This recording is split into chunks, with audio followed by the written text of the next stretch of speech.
అందరికీ నమస్కారం. ఈరోజు వంటల బీరకాయ పెసరపప్పు చేస్తున్నా. ఎట్లా చేయాలనో చూడండి.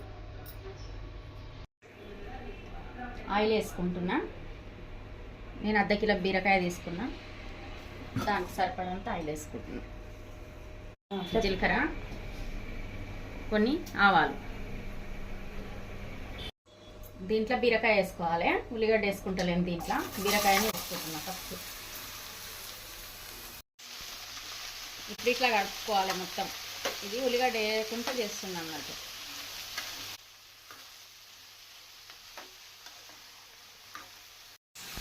దీనికి సరిపడంత పసుపు, ఉప్పు కూడా వేసుకోవాలి దీంట్లోనే. దీంట్లో కొంచెం మెంతం కూర వేస్తున్నాం. బీరకాయ, పెసరపప్పు, మెంతం కూర, టమాటా వేస్తే మంచిగా ఉంటుంది. ఇది కూడా టేస్ట్ బాగుంటుంది. ఇది కూడా రొట్టెలకైనా మనం అన్నంలకైనా తినవచ్చు, బాగుంటుంది.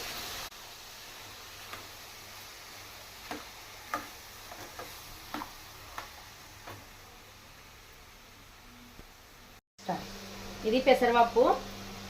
ఇది ఒక 2-3 నిమిషాల ముందే మనం ఫస్ట్ నానబెట్టుకోవాలి. 2 మాటలు 3 మాటలు కడుక్కొని నానబెట్టుకోవాలి. ఇప్పుడు దీంట్లో మనము బీరకాయ, మెంతం కూర, పెసరపప్పు, 2 టమాటాలు అట్లా వేసుకుంటే ఇక బాగుంటుంది. ఇది వేరే టేస్ట్ ఉంటుంది.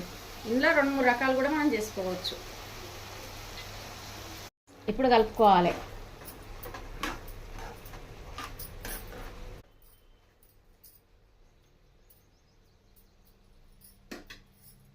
కలుపుకున్నాం కదా. ఇప్పుడు దీంట్లో టమాటా వేసుకోవాలి.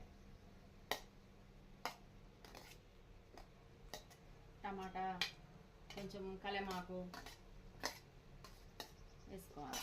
కొంచెం కొత్తిమీర వేసుకొని మళ్ళీ ఒకసారి కలుపుకోవాలి. దీంట్లోనే కారం కూడా వేసుకోవాలి. దీనికి సరిపడంత.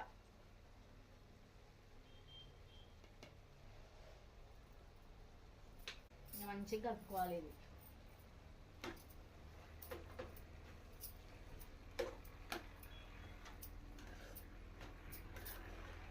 కొంచెం అల్లం వెల్లిగడ్డ వేసుకోవాలి. వేసుకొని మొత్తం కలుపుకోవాలి. ఇది ఇక కొంచెం దగ్గరకాయ అంత ఉండి దీనికి సరిపడంత కొన్ని 1 గ్లాసు అన్ని వాటర్ వేసేసుకుంటే చాలు. ఇంకా ఇది కూడా పప్పు కూడా మొత్తం పప్పు ఏం ఉడకకుండా సరే. ఇంకా ఇది ఎందుకంటే లేతాయి కదా బీరకాయలు, తొందరగానే అవుతుంది ఇది కూర. ఎక్కువసేపు మూత పెట్టుకుందాం. ఇది ఇప్పుడు మనం మూత తీసి చూసుకుందాము. ఇట్లా కలుపుకోవాలి. మళ్ళీ ఒకసారి మొత్తం దగ్గరికి అయింది కదా. ఇక కొన్ని వాటర్ వేసుకొని కలుపుకోవాలి మంచిగా.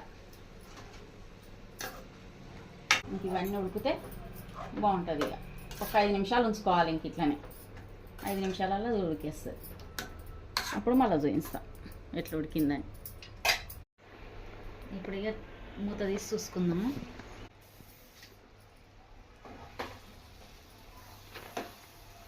కూర అయితే అయిపోయింది. ఇంకా దగ్గరికి అయింది కదా. ఇంకా అయిపోయినట్టు. ఇంకా